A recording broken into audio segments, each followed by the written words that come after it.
Senhoras e senhores, doutores e doutoras, fiz direito, Rodrigo? Fez certinho, tá aprovadíssima.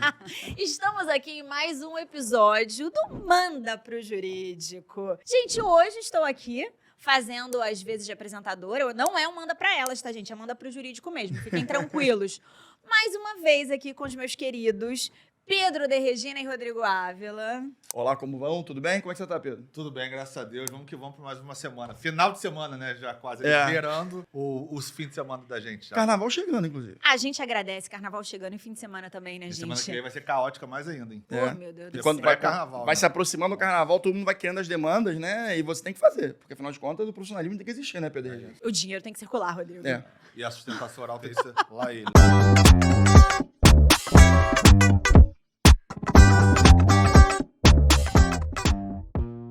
Mas estamos aqui, gente, numa sexta-feira, muito bem acompanhados de uma figura muito especial, que posso considerar uma grande colega de mercado jurídico. Estamos aqui abrilhantando nossa mesa hoje, de branco, num clima New Year, num clima renovação, paz, tudo de bom.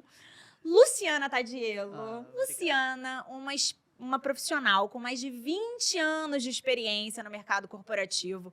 20 anos não são 20 dias. Já foi diretora de algumas empresas de mercado regulado, como a Samsung. Atualmente, ela é diretora jurídica e de compliance da Superbet e veio aqui conversar um pouco com a gente sobre como é ter 20 anos de carreira jurídica, o que é que ela viu durante essas 2 décadas e como é que ela chegou até aqui. E também para falar um pouquinho sobre mercado regulado, também um pouquinho do mercado de jogos e apostas, que é um mercado muito relevante no cenário brasileiro. Hoje somos o 5º país de maior mercado de jogos e apostas. Então, é um mercado relevante, é um mercado que está se consolidando e o judiciário e a legislação está intimamente relacionado com isso. A gente vai falar um pouquinho sobre isso hoje. Lu, muito obrigada pela sua presença. Muito feliz de você estar aqui. Obrigada. Eu queria primeiro agradecer pelo convite. Estou super feliz e animada. Acompanho vocês. Que legal. Acho sensacional o trabalho que vocês fazem. Então, queria agradecer especialmente a Nath, que Perfeito. também por retribuir, dizendo que a gente tem trocado muita experiência nos últimos Meses, anos. Acho que já há anos. Então, enfim, tive a oportunidade. Estou super feliz de estar aqui. 20 anos realmente é um pouco assustador, né? Quando a gente fala ou ouve isso. Já passou aí muita coisa, né? Espero que venha ainda. Com certeza tem muita coisa interessante aí ainda por vir.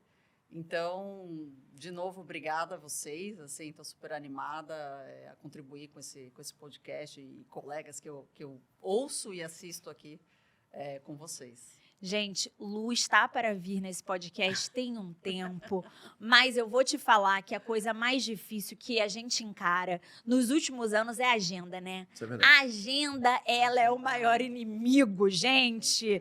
Eu acho que, assim, quando eu vejo aquelas coisas assim, ter dinheiro... Não, como é que é a maior riqueza? Ter uma agenda livre. Eu concordo com essa pessoa, Não faz gente, sentido. porque olha que guerra de agenda. Mas falando em guerra de agendas e dessas dificuldades que a gente passa para se manter um profissional de alta performance, para ficar aqui, queria começar, vou fazer essas vénias, tá, meninos? Mas fiquem muito à vontade. Queria começar fazendo uma pergunta para a Lu, que é uma curiosidade muito genuína minha mesmo. Essas 2 décadas de mercado corporativo, Lu, você já ocupou e agora ocupa mais cargos relevantes há muito tempo e não é fácil. Exige muito da gente, exige muito da nossa vida pessoal, da nossa vida profissional. Como é que foi um pouquinho da onde você saiu e como você chegou onde você está e quais foram os grandes desafios que você enfrentou? Bom, foram vários, mas assim, é curioso que eu comecei minha carreira, entrei na faculdade e desde o início eu sou uma pessoa muito inquieta, né? Então eu entrei, fazia faculdade de manhã e eu já comecei a ver pessoas fazendo estágio. Eu falei, poxa, e eu não estou fazendo. Então, eu já me interessei por isso. Eu já queria estar no mercado, entender como funciona. E eu me lembro que eu estudava de manhã e era difícil arrumar um estágio meio período naquela época, né? 20 anos atrás, mais, né?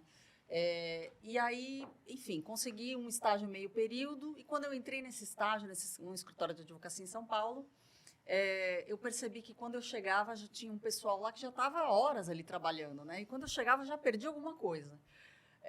E aí, já no segundo ano, eu falei, não, eu vou para a noite, porque eu quero tentar um estágio, período integral, enfim, um estágio melhor, que pagasse mais, etc. e tal.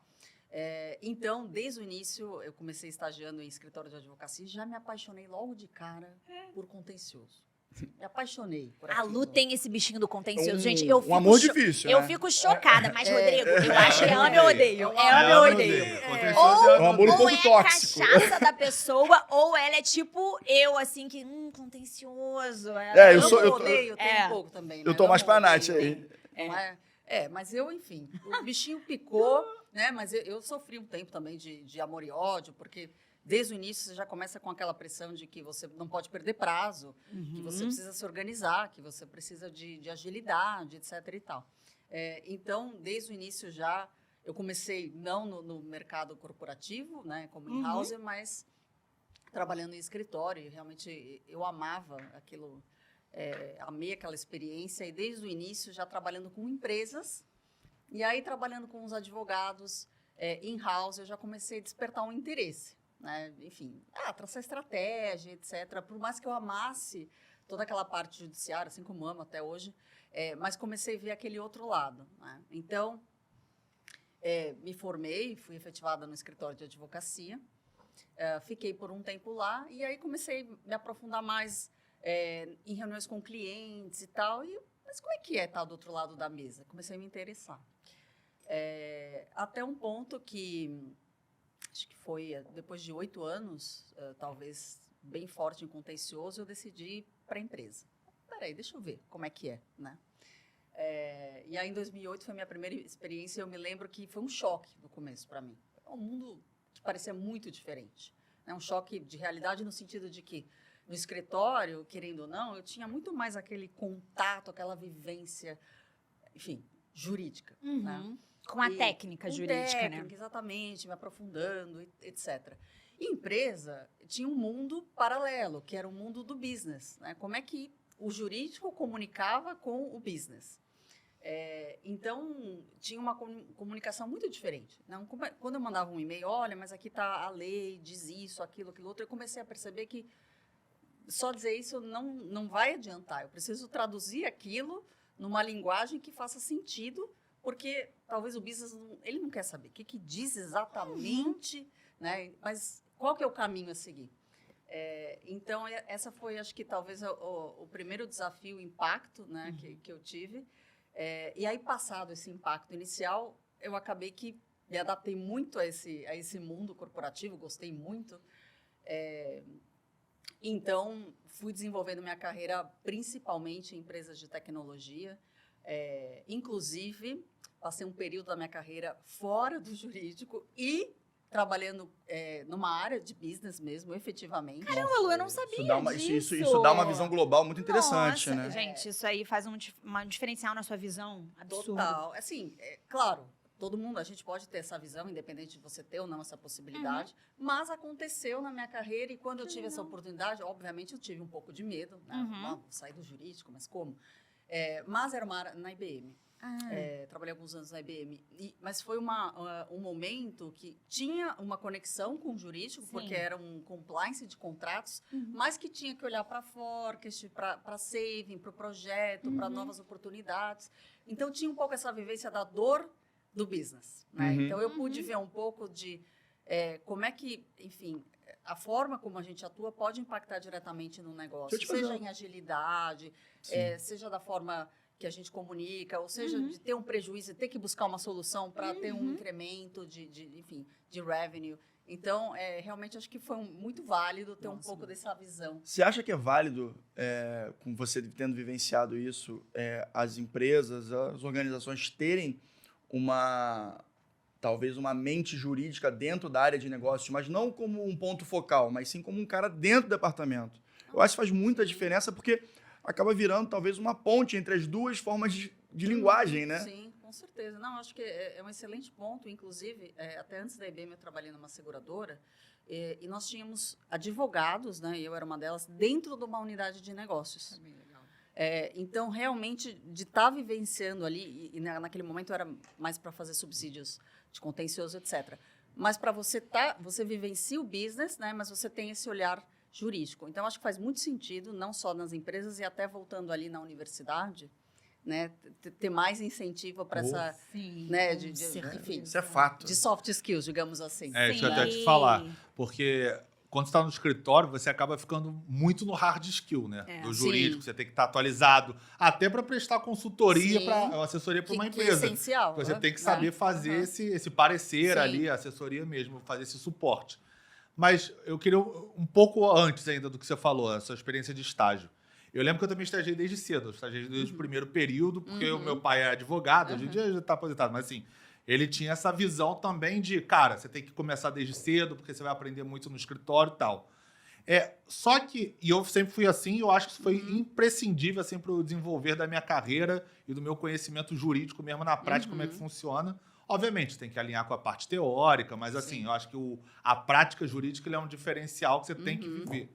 Mas eu sofri muita resistência de alguns professores, principalmente os concursados, e eu tive até um debate com um professor que era um juiz na época, que ele achava que faculdade era lugar de estudar. Que não tinha que fazer estágio, que era lugar de se aprender no estágio, trabalhar você vai ficar lá na frente e tal. E aí a minha pergunta para você é, você concorda, você acha que o estágio tem uma importância? E como você vê hoje com inteligência artificial, se você tem algum tipo de preocupação com esse estagiário que hoje pode ser claramente substituído por uma inteligência artificial em determinadas funções? Sim. Olha, eu acho que o estágio, se for possível, obviamente, eu acho essencial. E por quê? Eu acho que até vai concordar comigo. Porque você começa a conectar, né, a prática à teoria. E, né, obviamente, a universidade ela vai te colocar de alguma forma na prática, tanto é que é obrigatório, né, senão a gente não consegue, a prática jurídica, senão a gente não consegue se formar, mas tem um diferencial muito grande, porque você, na hora, você vai conectando, né? Então, eu, por exemplo, eu fiz estágio em contencioso, mas aí eu fui para civil, eu fiz trabalhista, eu fiz tax, eu fiz criminal. Eu, particularmente, fiz de tudo. Sim, isso é bem legal, para entender o que você tem mais afinidade, o que você não tem. Exatamente. E aí você vai conectando. Eu acho que até quando você está estudando, no dia a dia do universitário, eu acho que traz uma motivação ainda melhor, né? Porque não fica só, né, na parte teórica, filosófica, e você começa a aplicar de certa forma. Então, eu particularmente acho muito bom. Agora, o ponto da inteligência artificial realmente é uma questão a ser observada, porque na nossa época, obviamente, não tinha sequer o processo eletrônico. A gente fazia o que... Né, as pessoas, não sei se já ouviram, hoje carga pega o processo. O meu primeiro estágio era defensoria pública, basicamente minha função era pegar o carrinho e pegar o processo. Exato, né? deixa a carteirinha, aí sai carregando. Não tinha nem carteirinha, primeiro período. Eu tinha que desenrolar. É verdade. Aí às vezes ligava para defensor, autoriza aí, não, o estagiário. Mas o estagiário do primeiro período ainda rolava esses debates, assim. Porque a defensoria na época era só a partir de que você tinha carteira. Aí eu consegui estagiar sem ter... Cara, enfim, mas... Coisas que hoje o estagiário moderno reclama de boca cheia, né? Exato, mas assim, eu acho que vai muito da pessoa ter essa consciência de que, óbvio, a inteligência artificial está ali, e eu amo a inteligência artificial, mas é essencial que ele se prenda a conhecer, pegar um processo e ler o processo e fazer aquela petição e não necessariamente pedir para uma inteligência artificial, enfim, modular ou fazer algum tipo de proposta. Porque realmente a inteligência artificial está aí, mas a gente precisa, né? O profissional precisa saber julgar, né? Então, assim, não é simplesmente colocar na inteligência artificial. A gente sabe que tivemos casos de jurisprudência que não existia, que foi criada. A gente teve um caso aí famoso. Obviamente que isso tudo está em desenvolvimento, né? Então, isso aconteceu alguns anos atrás, né? Mas eu acho que é essencial para o profissional, realmente, ele vai ter esse uso no futuro, mas que ele saiba conhecer, né, para não fazer disso, enfim, né, acabar fazendo a inteligência artificial um trabalho que ele poderia estar fazendo. E aí, obviamente, ele tendo estudo, engajamento e fazendo o trabalho, qualquer lugar que ele estiver fazendo estagiando, eles vão, né, direcionar para o estagiário e não para a inteligência artificial. Então, eu acho que é algo complementar e não uma substituição. Eu concordo. Eu acho que ajuda muito. E aí, inclusive, já indo para a segunda parte do que você falou, quando você migrou do escritório para multi, você usava muito da sua experiência do contencioso. Que área que eu não lembro se você chegou a comentar, mas a área que você assumiu assim, logo que você saiu do escritório. Mas era alguma área relacionada, sei lá, contratos que você usava alguma experiência do contencioso que você pôde aproveitar para dentro da empresa, ou você teve mais a dificuldade da barreira do soft skill, de você fazer aquela transição de adaptação de linguagem, de comunicação interna? Olha, eu acabei indo para uma área que também tinha muito a ver com contencioso, naquele momento. Depois, enfim, minha carreira transformou muito depois, enfim, da IBM. Então, ali, tive uma oportunidade de fazer um trabalho muito bacana, de contencioso, revisar provisão, enfim. Então, o desafio realmente foi sair do jurídico, daquela comunicação que a gente se entende, né? Nos entendemos, de, poxa, olhar para o lado e, assim... Então, eu preciso fazer um projeto, eu preciso criar um projeto, eu preciso mostrar alguma coisa diferente. Então, realmente, eu comecei a pensar em situações como essa. Fazer uma revisão de carteira, ok, contencioso. Como é que eu mostro isso para a organização? Né? Como é que eu mostro o resultado disso? Então, eu acho que esse mindset que a gente precisa, assim, eu acho muito válido, é a gente ter. Tudo bem, a gente fez um trabalho, ele é essencial jurídico, mas como é que isso afetou a organização? Isso.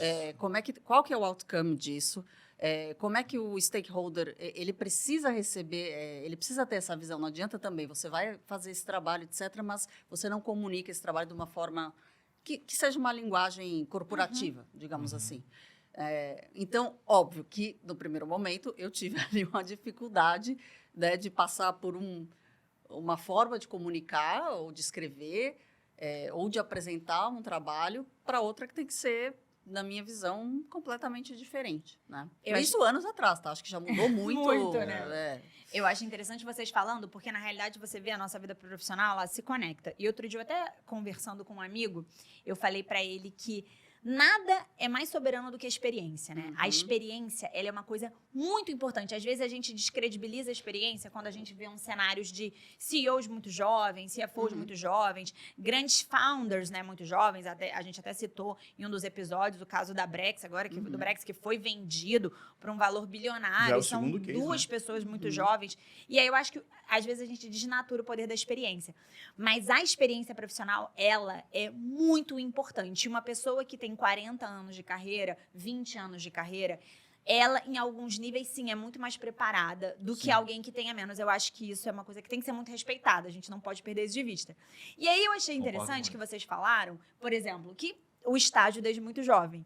E como isso desenvolve habilidades que hoje a gente chama habilidade de soft skills, né? Habilidades interpessoais, como o Pedro citou. Você tinha que ir lá bater na porta da vara e convencer o serventuário a te deixar fazer uma carga, que, para quem não sabe, gente, era tirar o processo físico de lá e levar o processo físico para o seu escritório, para o escritório da Defensoria Pública. Criar um qual era o rapport, caso. né, com o serventuário. E isso é uma coisa que te desenvolve muito. E aí eu lembrei que ontem mesmo, num evento até que a gente estava, eu conversei com uma colega também de mercado, e ela estava me falando das avaliações de final de ano, né, que ela estava fazendo com a equipe dela. Ela falou, olha, eu tenho uma pessoa na minha equipe que ela é muito boa, só que ela usa um termo assim, ela não tem muito perfil profissional.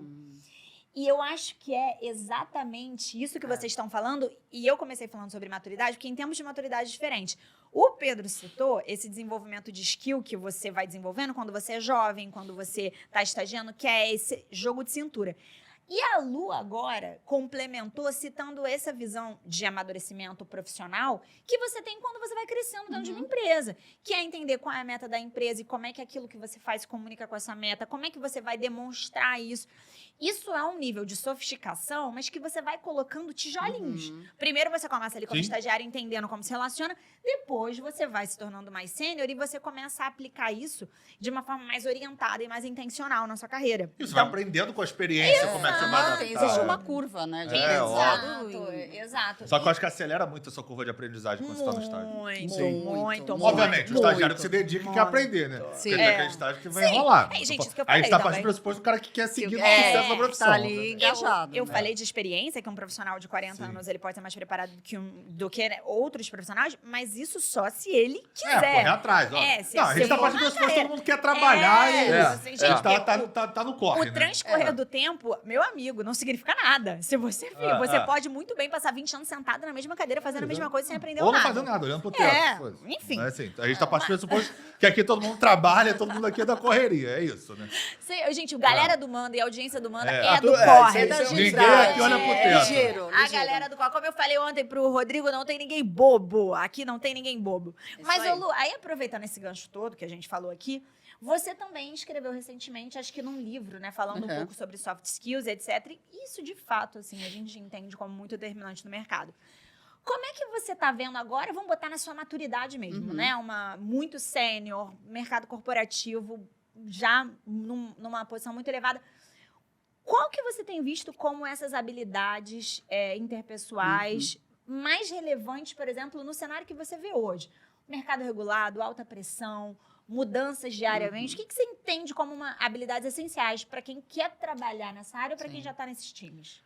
Olha, eu acho que a adaptação, né? Você ter essa capacidade é essencial atualmente.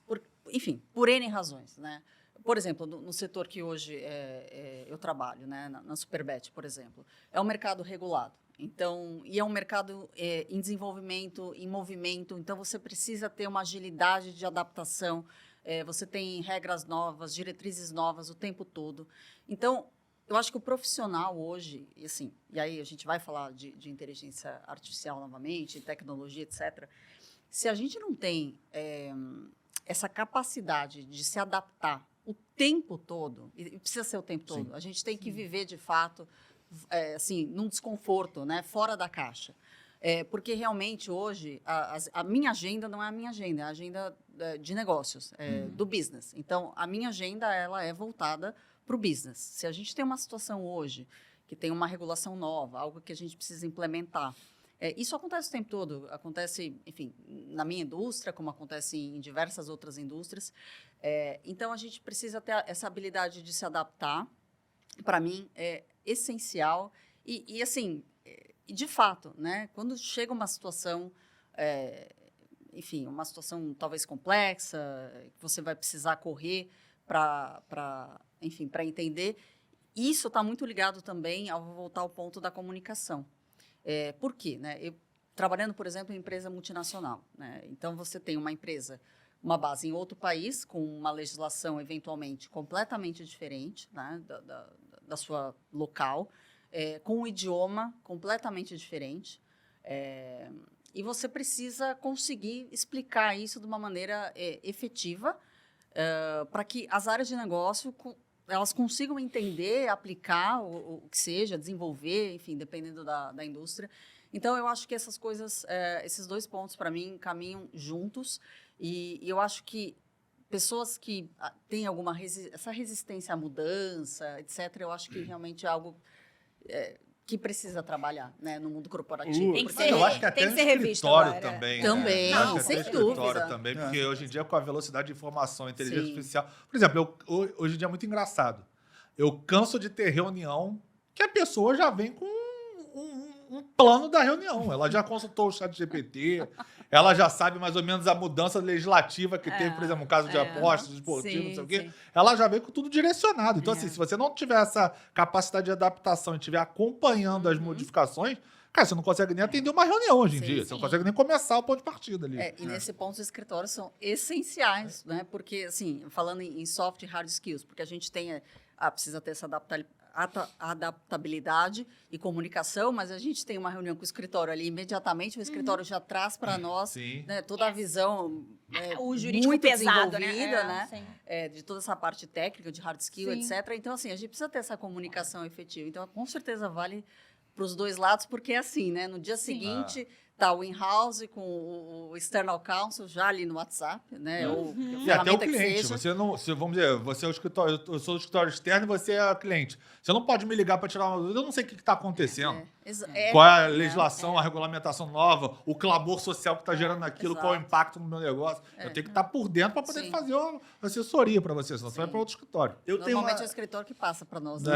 Não, Primeiro, né? só para complementar, porque assim, e eu já falei isso em alguns programas, inclusive nos programas que a gente teve com o Fernando Xavier, A mudança dos escritórios, ela é um pouquinho mais lenta do que a das empresas, porque o escritório, ele caminha num movimento a reboque do que acontece nas empresas. As empresas começam a implementar muita tecnologia, você tem que implementar muita tecnologia também. As empresas começam num cenário de comunicação mais simplificada, mais facilitada. Os escritórios, eles também entram nessa tônica, óbvio, privilegiando a hard skill, que quem contrata um escritório, Sim. você quer isso que você quer do cara. Mas sempre fazendo essa adaptação a reboque do que o seu cliente quer, gente. O seu cliente, ele é Porque é de onde vem a demanda, né? exato. Sim. Ele é o core ali do seu business, na verdade. Eu posso Mas fazer fala, uma Rodrigo. provocação a vocês? O pessoal que já nos acompanha sabe que eu não exerço mais advocacia, mas, enfim... Aí, eu falei que o pitch vinha. Todo episódio o Rodrigo faz esse pitch. É o bingo.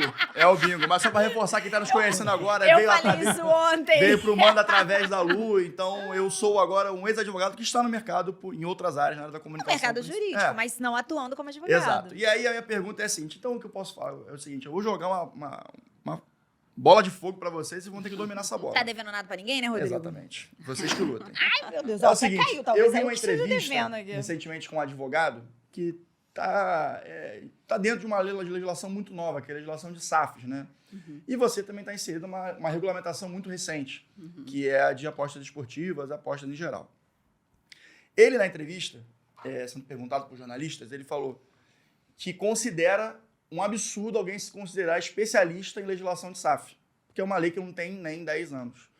Coisas estão acontecendo, jurisprudências estão vindo, então uma pessoa se autonomear especialista numa lei que tem menos de 10, 15 anos, ele acha muito, na opinião dele, ele acha muito temerário. E aí eu quero saber a opinião de vocês sobre o conceito de especialista em novas leis. E a bola de fogo está no peito de vocês. Vamos começar com a entrevistada, né? Não, eu acho assim, eu concordo e discordo, né? Com o ponto de vista dele. Algo que eu concordo é, jurisprudência realmente, ela vai se desenvolvendo ao longo do A tempo. própria lei amadurece. Vai amadurecendo e a lei, enfim, vai mudando, coisas novas vão surgindo. Então, realmente, toma um tempo, né? Inclusive no setor, né, de bets, é um setor que, enfim, tem 1 ano de regulamentação. Então, é algo que a gente está vivendo no dia a dia, né? Então, a gente está ali aprendendo, observando, acompanhando a jurisprudência para entender exatamente como é que vai ser esse comportamento do judiciário com relação a esse tema. Então, realmente, talvez você não vá ser especialista, não sei, talvez em 10 anos eu acho que já dá para ser, né? Não, ele fala que a partir de 10 a pessoa pode começar a se considerar. Eu acho o que que ele um pouco diz. antes eu acho que dá, sim, porque já deu tempo, né, de se consolidar provavelmente a legislação, as jurisprudências, enfim, todos os entendimentos.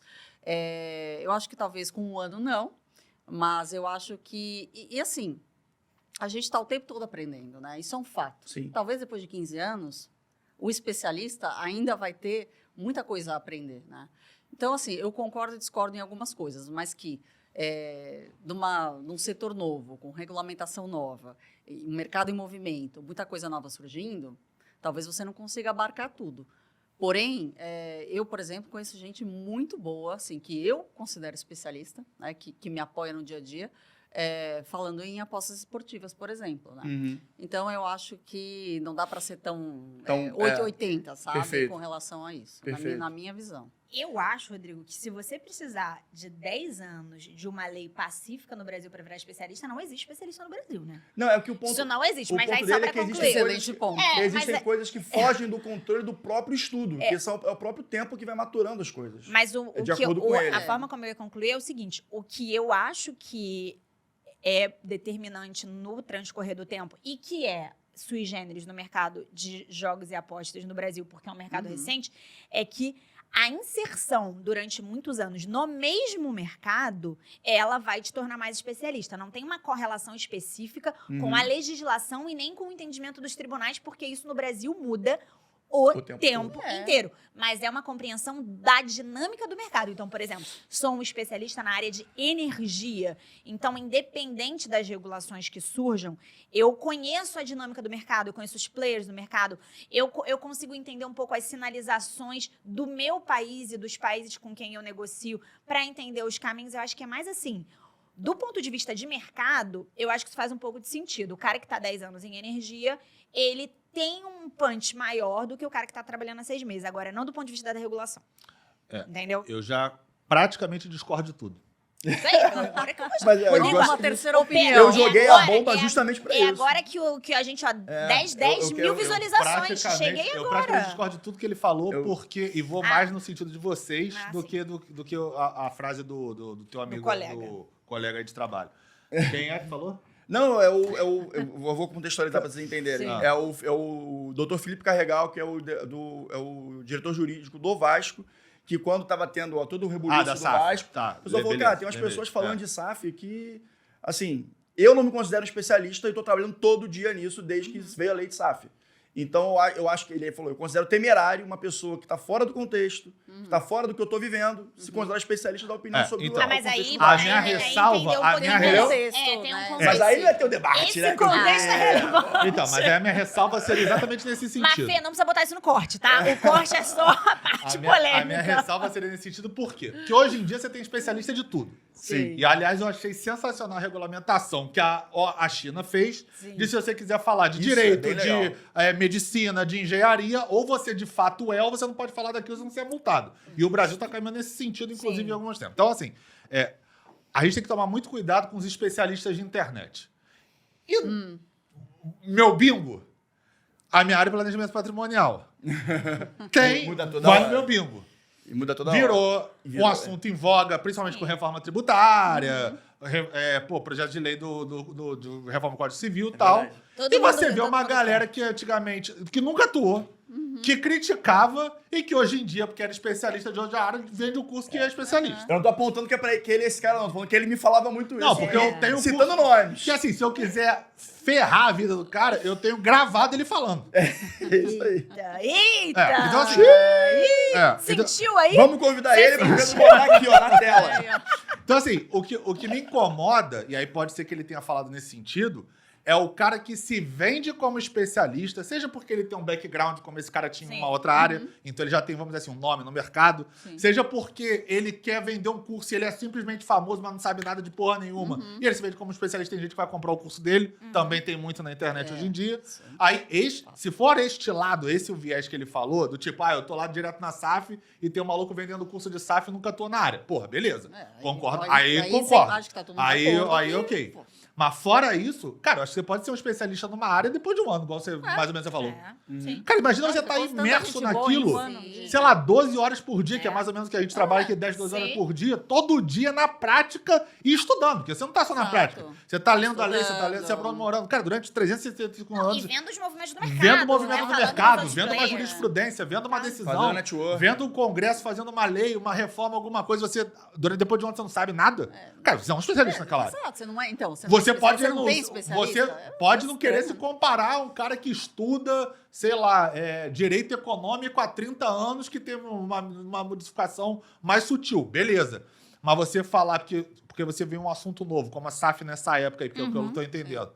E depois de um ano você é imerso naquilo, 24 horas por dia, 7 dias na sua semana, você falar que você não é um especialista naquilo? Exato. Só que são graus de especialidade, naturalmente, Sim. né? São graus de Perfeito. especialidade, mas Você você não é um tira o especialista. merecimento, né? Não tira Tudo bem, nenhum. tem uma indústria de 30, 40, 100 É. anos, o que for, mas isso não desmerece, Perfeito. né? Sim, Quem nenhum. tá em um ano O que me dedicado. incomoda é o cara que não trabalha na área, que não, às vezes, não tem nenhuma conexão com aquela área, e aí ele se vende como especialista. Esse me incomoda. Mas eu acho que não era isso que...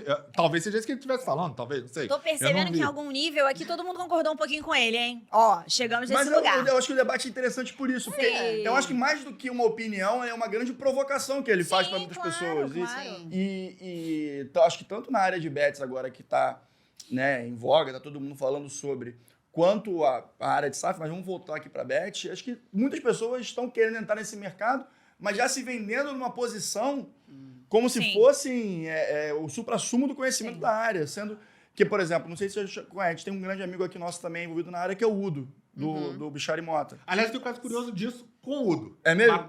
Acabei, eu vou te falar. E- É só pra não esquecer. Ele já contou, contou a história dele aqui no Manda Pro Jurídico, acho que no primeiro episódio, ele fez 2 conosco, que ele fala, cara, eu estudava mercado de bets antes de pensar em patrocínio de bets na camisa de time, quando ele estava em Londres, fazendo pós de direito esportivo. Madrid. Isso, ele fez estágio em Londres e fez em Madrid, perfeito. Madrid. Então, quer dizer, eu de fato é um especialista, né? Mas, assim, são poucos, assim, que conseguem ter uma visão que ele teve lá atrás, assim. Europa, que já ele tem viu o muito mais crescimento anos da na onda e falou, regulação, cara, eu vou entrar nesse mercado, que esse mercado é interessante, é uma área que eu Sim. gosto. E, de fato, cara, planejamento patrimonial, o que o Pedro, a gente bateu de bola e ele comentava comigo, é assustador, assim, o que essa área... porque é uma área que, teoricamente, tem um ticket médio bastante alto, né? Sim, então as é bem pessoas alto. vão atrás disso. Só Sim. que acaba sendo até, de certa forma, profissionalmente responsável, né, na minha opinião. Conta a Mas- fofoca, Pedro. Vou contar Isso aí fofoca. a gente já sabe, É, Rodrigo. A gente Porque, já assim, conhece. A fofoca o advogado a gente tem não muito isso sabe. também, né? O cara quer pegar tudo, ficou na moda, o cara quer pegar. Mas assim, a fofoca do Udo é o seguinte: quando a gente gravou aqui o episódio. Aí, Udo, eu não tenho responsabilidade sobre isso, tá, irmão? Não, eu acho. E Luciano. Eu acho o Udo nota 1000. Aliás, Não, ele é maravilhoso. são super. Maravilhoso. O episódio, eu achei ele um profissional fantástico, né? Zero crítica ao Tô Udo. brincando. Mas a gente fez o episódio do Udo e eu mandei o episódio dele em vários grupos. Dentre os grupos foi o grupo do STJD, que eu já fui procurador lá. E aí a galera da antiga se doeu. A velha guarda. A velha guarda, que é um puta cara cabelo babaca branco. do caralho, detesta esse maluco, que era um dos procuradores lá da época, se doeu todo que tinha um cara falando do assunto que ele vendia. Né? Agora todo mundo fala. Aí ele falou exatamente isso. Agora todo mundo é especialista em direito, coisa. Só que, obviamente, ele não sabe quem é o Udo, provavelmente, assim, né? Sim, eu não E ele conheço falou o uma background besteira, do porque o Udo, Udo é um especialista. Sim, de fato. O Udo é, de fato, E de um especialista. escritório referência na área também. E aí foi Sim. engraçado porque assim, depois, obviamente, as pessoas ficam naquele, tipo, querendo botar pra não, é porque ele é meio assim mesmo. Eu falei, cara, tô cagando porque ele vai falar, assim, nem tenho contato Foi bom, com ele. gerou Mas engajamento. assim, ele é isso. Aí, tipo, fica todo mundo assim, não, porque realmente ele porque às vezes tem muita gente na internet. Mas você tem que pesquisar e ficar falando besteira aí, né? É que também tem esse ponto, né? Que as pessoas... Não é porque você não conhece, que a coisa não tinha alcançado a exatamente. sua bolha antes da internet, Exatamente. que o cara é uma pessoa ruim também, o profissional, seja o homem ou Udo, mulher. por exemplo, estava participando de audiência pública no Senado lá Isso, nessa pra época. falar dessa época. O cara não foi chamado. Então deve ter se doído, porque tá há 50 anos no mercado, chama o cara que é mais novo e se doeu ali quando viu o cara, entendeu? Aí fica querendo mijar no outro. Mas voltando, vamos sair um pouco da Eu fofoca. adoro O o Manda karaokê pro do Pedro. Jurídico, ele transita entre essa energia que a gente Caótica. coloca na mesa e voltamos aqui ao mercado e ao universo jurídico. Mas tendo 100% com a relação que a gente está falando agora. Porque a gente está falando sobre essa questão de mercados regulados, que são muito maduros, e mercados que não são tão maduros. Perfeito. Inclusive, a provocação do Rodrigo foi... do diretor jurídico Doutor do Felipe Vasco Carregal. foi ímpar, porque tem relação com isso, né? Tipo, se o mercado é recém-regulado, como é que você vai ter especialista? Se o mercado é regulado há décadas, potencialmente você tenha mais especialistas. E por um acaso, aliás, ou não necessariamente por acaso, a Lu trabalhou em mercados regulados, como o mercado de telecom, e agora está trabalhando no mercado regulado também. E na IBM, que também não deixa de ser um mercado regulado, e agora no mercado regulado, recém-regulado, como muito bem colocado pela Luciana, há basicamente um ano, que é os jogos e apostas. Lu, então assim, você está vivendo assim, na pele essa diferença. Sim. Como é que é isso para o profissional, e principalmente para o profissional numa posição muito sênior dentro desse jurídico? Porque é um mercado regulado mais amadurecido, que todo mundo sabe, regulações no Brasil mudam constantemente, mas mal ou bem o mercado está estabilizado. Sim. E um mercado como esse, que assim, para você que está acompanhando, ou você que não está, mas tem interesse, o mercado de jogos e apostas, ele vem sendo regulado, acho que desde mais ou menos de 2023, e dali em diante, você tem leis, regulações, criações da SPA, por exemplo, então, assim, criação de um órgão regulador. Esse ano é um ano mais sensível, é um ano que você tem uma pressão fiscal maior, porque é um nicho que está sendo buscado, uma área, né, que está sendo buscada para fazer uma análise um pouco arrecadatória, então estão aumentando alguns tributos, ou seja, é muita sensibilidade. Como é que é essa diferença? Olha, eu acho que o mercado novo, né, o recém-regulado, comparando, né, com, enfim, um mercado que já está há muitos anos, consolidado, a regulamentação, etc., estabilizado, até como você falou, eu acho que tem um desafio maior, né, para um mercado recém-regulado, numa função aí de legal e compliance, né? Porque você precisa estruturar uma base sólida, né, interna, para você cumprir com tudo aquilo que, enfim, que se deve, que é obrigatório cumprir, para você não ter um risco de uma licença, por exemplo, né? Então, a gente está falando de uma concessão de serviço público, eu acho que é importante a gente ressaltar. Tem uma regulamentação nova, mas a lei que autorizou foi em 2018, e aí demorou-se aí todos esses anos, e finalmente em dezembro de 23 se criou, então, a lei, com toda a estruturação da licença, como é que é a estrutura societária, qual que é o FII, qual que é o tributo, como é que vai ser a publicidade, quais são as políticas obrigatórias, políticas de lavagem de dinheiro, de jogo responsável, etc. e tal.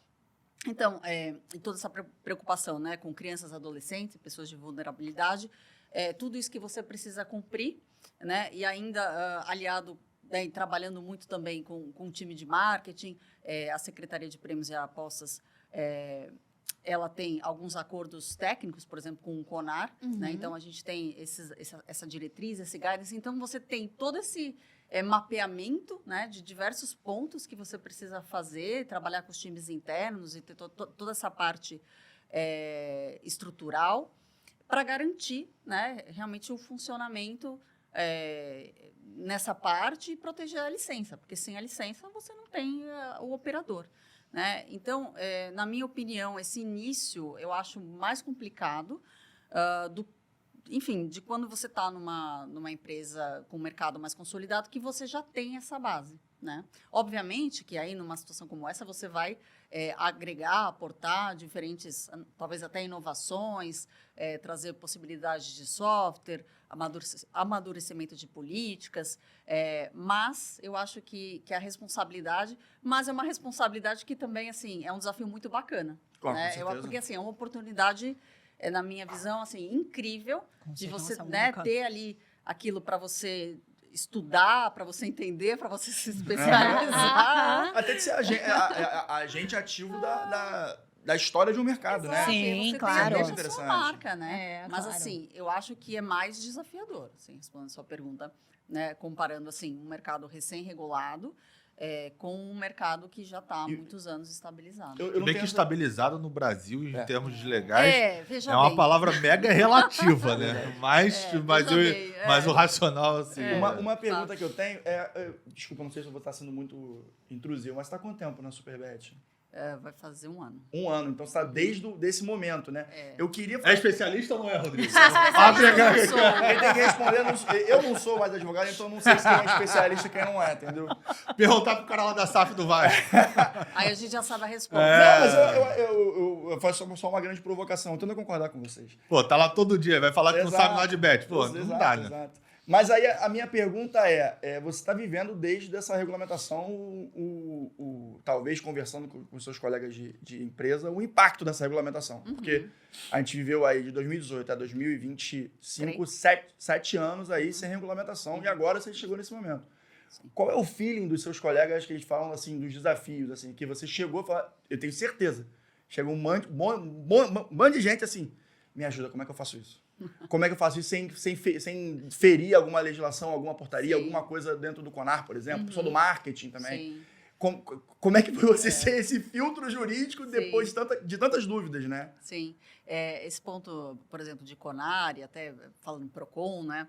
Eu tenho feito alguns eventos, até fiz um evento que tinha um conselheiro do CONAR, alguns operadores, nós fomos ao PROCON São Paulo. Então, assim, a gente tem esse desafio, de fato, interno, externo, de todo esse impacto que tem.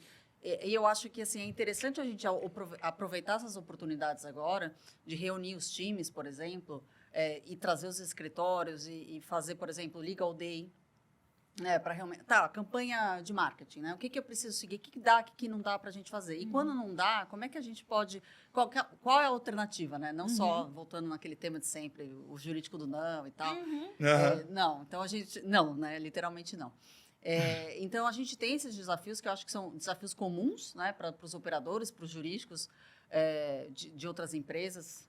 E eu acho que desenvolver esse relacionamento com a indústria, né? Com stakeholders, com o regulador, com autoridades que estão ali no nosso dia a dia, eu acho que é realmente essencial, né? Então, seja desde treinamento, palestras, essas conversas, essa oportunidade de estar ali conversando com a autoridade, desenvolvimento de cartilhas, porque tem vários termos técnicos, né? Que eu acho que como é que a gente transforma esses termos em algo palatável, né? Tanto para o usuário como para a autoridade.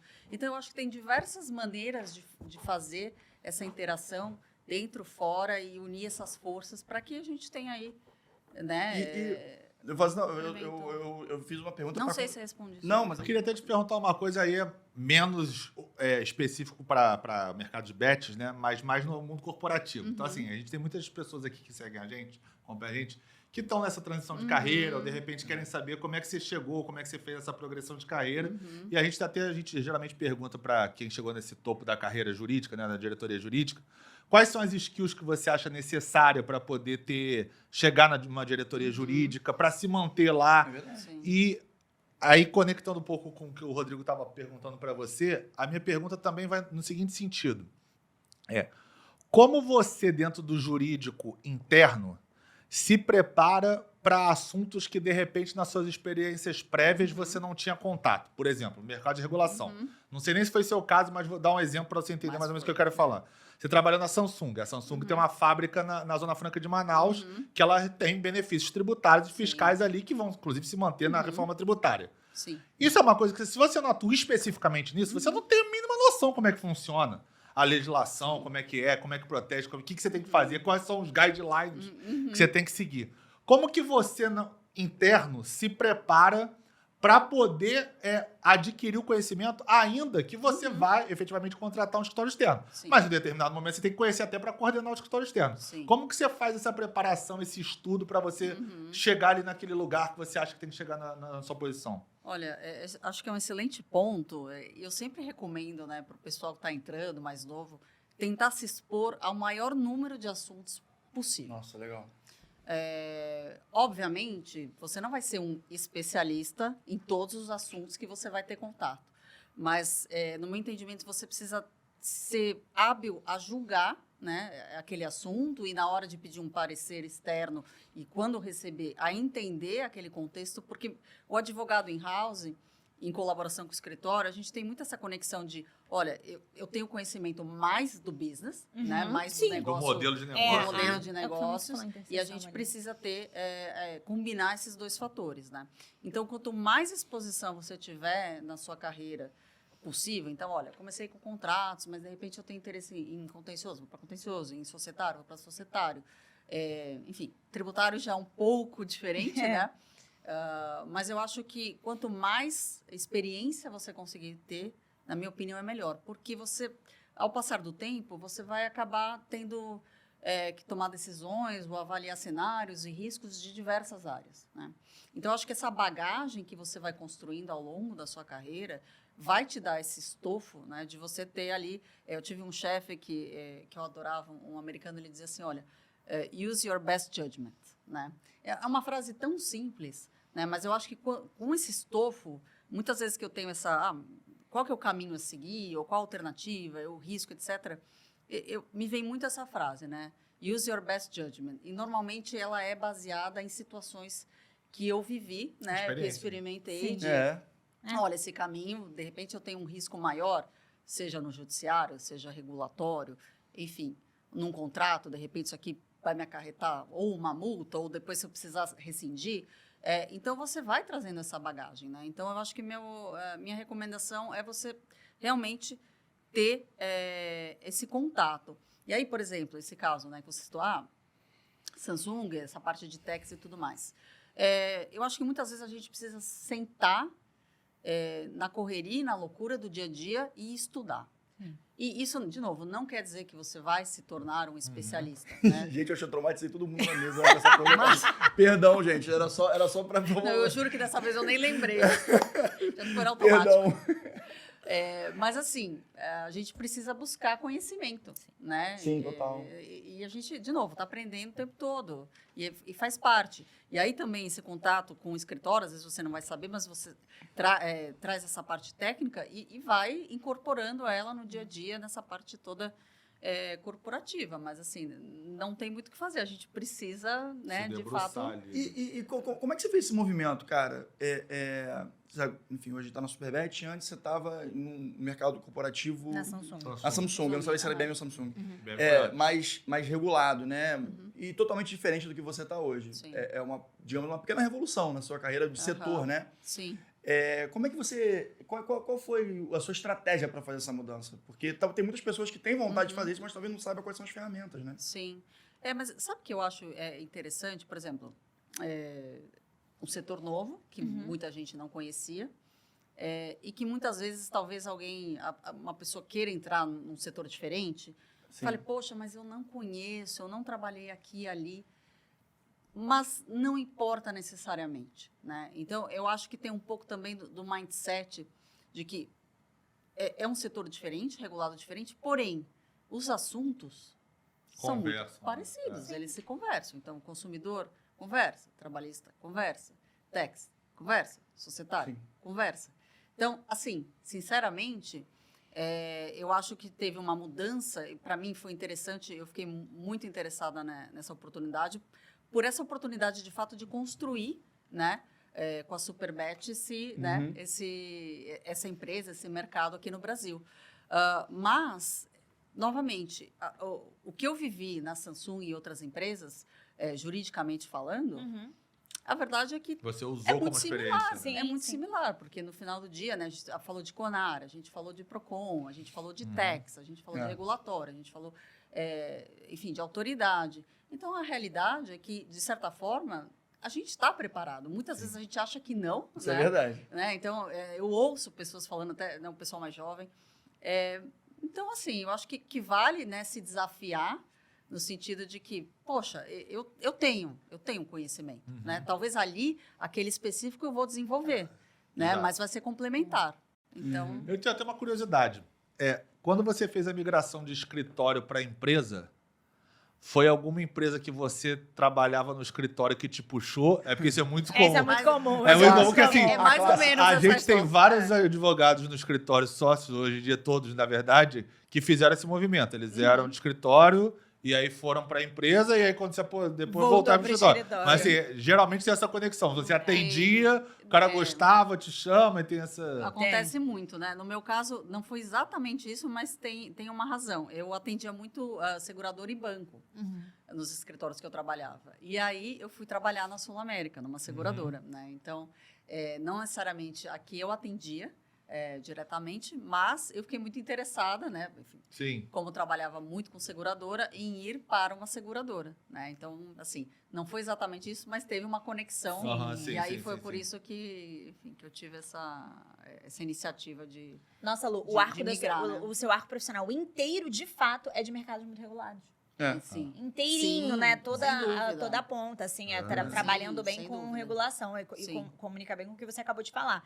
Embora sejam setores diferentes, setores ultra-regulados são setores Tem ultra-regulados. diversos pontos em comum, Tem né? diversos Tem, pontos em comum, exatamente. Uns, inclusive, bebem das mesmas fontes reguladoras, dependendo, né, Sim, da sim, área. Então, sim. você ainda tem Certamente. essa camada. Você ia falar alguma coisa? Não, tô concordando com você. Ah, tá. Eu vi que você vai puxar uma pergunta. Não, Tá de olho aí. eu queria Abriu trazer aqui o num roteiro. ponto, porque infelizmente tempo, gente, é um bem finito, assim como dinheiro, assim como energia, tempo.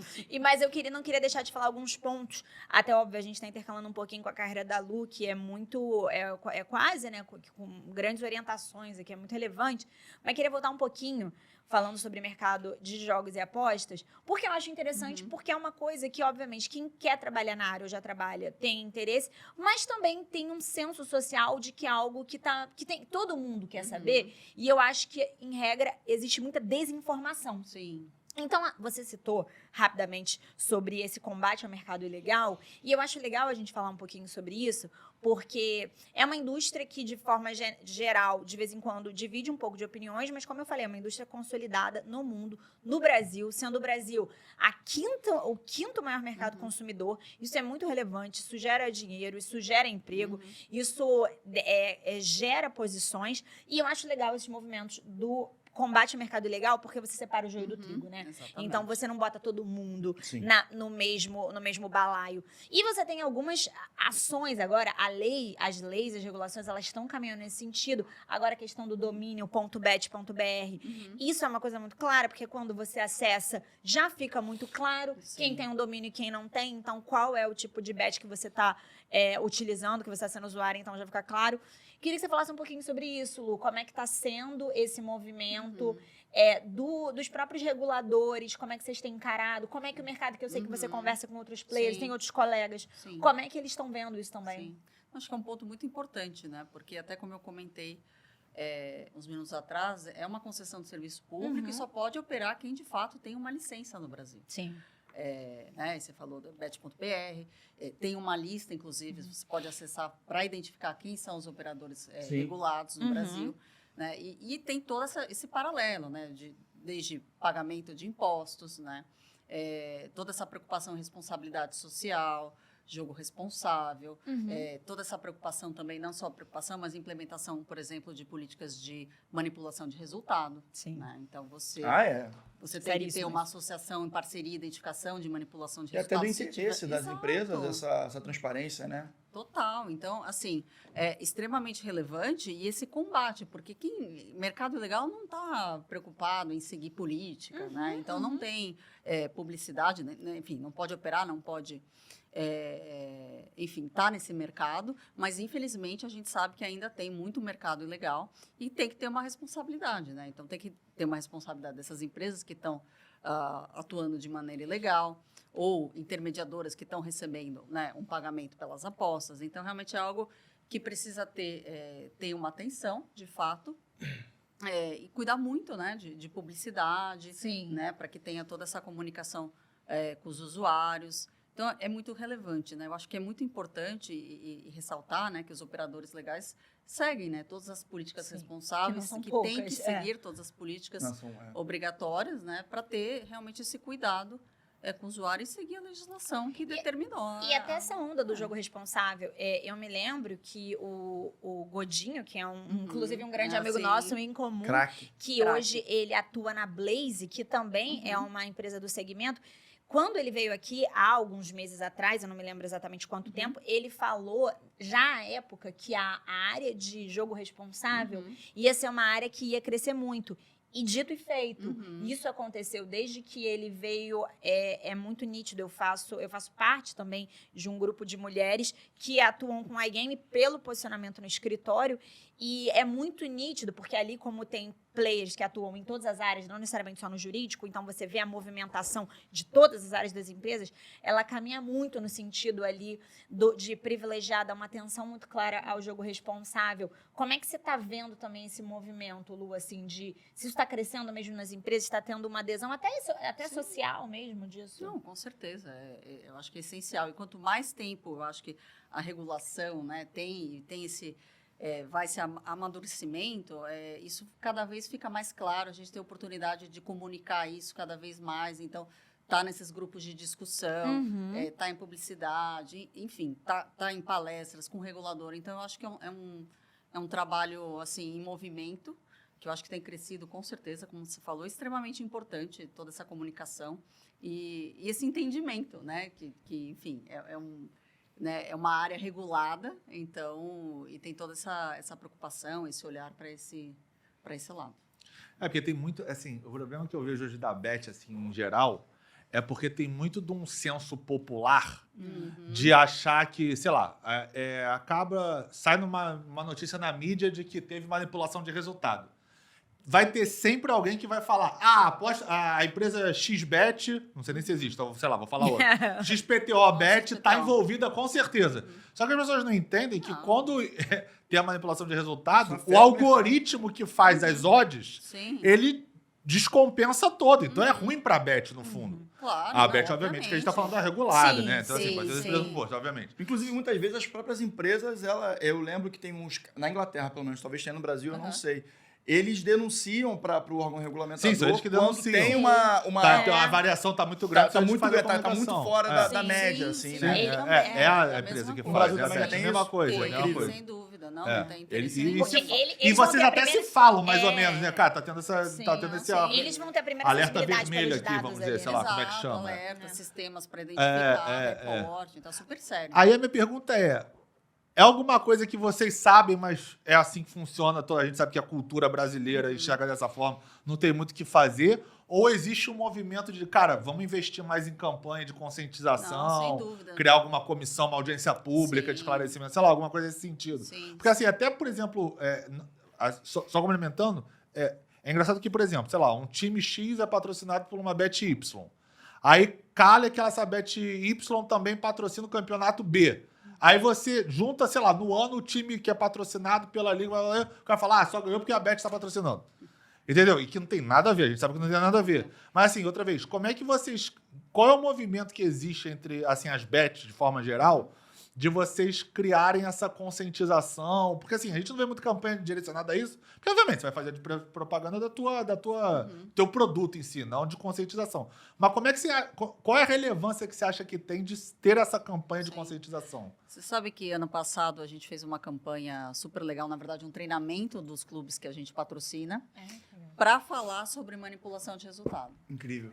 Então, junto com uma empresa especializada, então a gente foi, né, até os clubes, enfim, falou sobre manipulação de resultado, deu exemplos de casos, o que pode, enfim, acontecer, até consequências para a carreira. Então, realmente, eu acho que tem vários caminhos que você pode atuar, e eu acho que esse caminho da conscientização é essencial, né, e realmente, ali, falando com os jogadores. Então, foi um trabalho muito bacana que a gente fez ano passado e que, assim, a gente viu o interesse, né, enfim, dos clubes, dos jogadores sobre esse ponto, levantando perguntas, dúvidas, etc.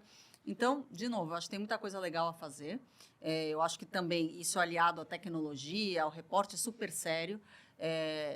E, de novo, acho que foi assim, um projeto bem bacana que a gente realizou ano passado, que a gente viu ali o resultado, né, dos jogadores realmente interessados, perguntando, tirando dúvida, e que muitas vezes, assim, é uma questão de esclarecer, né, algumas... Nath, posso fazer a última pergunta para a gente fechar? Pode, claro. Claro.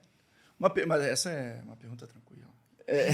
Eu queria saber qual a maior lição que você tem que você gostaria de compartilhar para quem está nos ouvindo?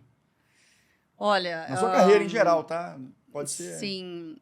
Eu acho assim, para o pessoal aí, de repente, falando um pouco, o pessoal que está começando, primeiro, resiliência. Parece uma coisa... resiliência. Resiliência e adaptação. Vou voltar na adaptação. Né? Eu acho que o jurídico, assim, né, eu amo, é difícil até a gente falar, é meio clichê. Eu acho que tem muitas oportunidades e desafios, ok, a gente sabe disso.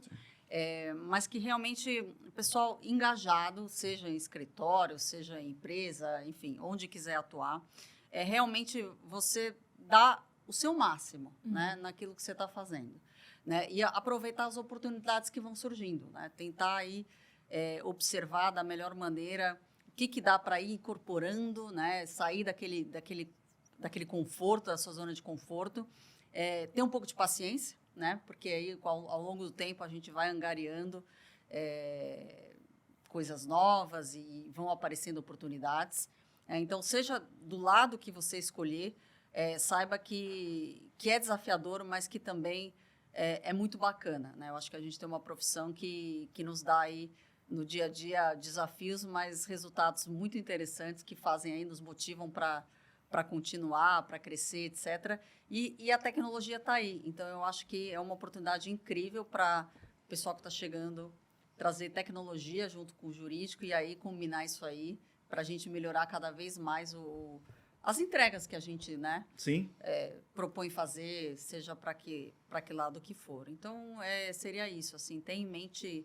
adaptação e resiliência que eu acho que é um caminho bom de seguir. Tá, mas aí eu vou te falar. Então eu vou fazer uma provocação. Você fez uma pergunta mas aí muito aí, ó, o tempo é escasso. O tempo é bem finito. Mas é uma coisa. É que você acha, seguindo a velha frase marinheiro bom é forjado em mar revolto, que hoje em dia esse acesso à informação, inteligência artificial, cria profissionais mais soft demais para o mercado que é hardcore como direito?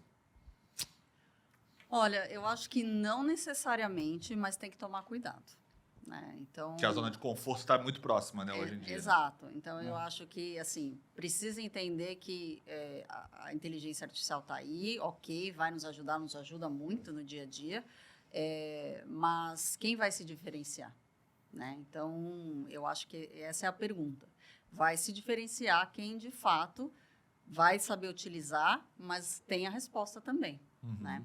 Então, eu acho que vai muito do profissional entender que precisa ter uma forma de se diferenciar. Então, tem que correr atrás. Eu acho, gente, que, inclusive, a pergunta do Pedro complementou brilhantemente o que a Luciana falou anteriormente para comprovar que a sinergia desse podcast, ela vai muito além de pautas, de regramentos, porque Quando você tem uma afinidade, compreensão do mercado, tudo se organiza. Lu, quero agradecer muito, gente. Luciana fica sediada em São Paulo, então ela veio aqui no Rio de Janeiro. Quero dizer mais uma vez que Manda pro Jurídico traz todo mundo de São Paulo para Jacarepaguá, Rio de Janeiro. Sim, conhecer Parque Shopping, sim, e todo mundo, inclusive, elogia, porque aqui é maravilhoso. Então, seguindo esse movimento Rio de Janeiro, vem, galera, pode vir de São Paulo que a gente recebe vocês, viu, Lu? Maravilhoso, gente. Gente, Obrigada. quero encerrar esse programa que eu acho que foi muito rico, sob o ponto de vista de trazer uma profissional tão sênior, com 20 anos de mercado, tão séria, que passou por tantos mercados e por tantas empresas, e ainda dando essa camada de falar sobre um nicho que hoje gera muita dúvida, gera muito debate, que é alvo de muita desinformação, até porque é algo que gera clique, então é o tipo de notícia que todo mundo quer, inclusive, distorcer. Então, para você, profissional jurídico, que quer falar com propriedade sobre isso, assista esse tipo de podcast, siga profissionais como a Luciana e outros profissionais que trabalham com iGaming, para você poder pensar e falar com um pouco mais de propriedade, não falar bobagem por aí. Lu, muito obrigada. Meninos, Obrigada, gente. Sensacional. maravilhoso. Incrível. Obrigado, Lu. Eu que agradeço. O Cássio me ensinou outro dia que tem o negócio lá depois do meio-dia, de sexta, quem fez, fez. E quem não, Quem não fez, não faz mais. Então, é temos liso, 13 minutos. é liso ou quebrado. Desorganizado. Liso ou desorganizado. Desorganizado. E, infelizmente, sou muito lisa, muito desorganizada, porque eu tenho muita coisa pra fazer hoje ainda. Então, quero me despedir de vocês, pessoal. Boa sexta-feira. Bom, boa sexta-feira, eu não sei que dia você vai estar assistindo isso, né? Mas boa sexta-feira para todos nós aqui, de muito trabalho hoje ainda. E bora que bora. Obrigada. Obrigada, E para gente. qualquer outra dúvida, faz o quê, Natália Dias? Faz o quê, Pedro de Regina? Manda pro jurídico. Valeu, um grande abraço e até semana que vem.